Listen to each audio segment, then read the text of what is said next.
నాగుల చవితి రోజు పూజలో ముఖ్యంగా పత్తితో చేసిన వస్త్రం, యజ్ఞోపవేతం లాంటి వాటితో పుట్టను అలంకరించాలి. పుట్టలో పాలు పొయ్యాలి. ఈరోజు నైవేద్యంగా నువ్వుల పిండి, చలిమిడి, వడపప్పు, గోధుమలతో చేసిన పాయసాన్ని నైవేద్యంగా సమర్పించాలి. ఎవరైనా పుట్టకు కోడిగుడ్డు సమర్పించాలనుకునేవారు పుట్ట పైన మాత్రమే పెట్టాలి. పుట్ట పైన బియ్యపు పిండితో చక్కెరను కలిపి పుట్ట పైన చల్లాలి.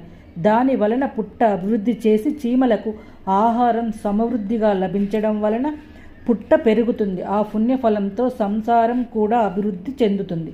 చవితి నాడు జంట నాగులను పూజిస్తే సర్వరోగాలు, వైవాహిక దాంపత్య దోషాలు, గర్భ సంబంధమైన దోషాలు తొలగిపోతాయి.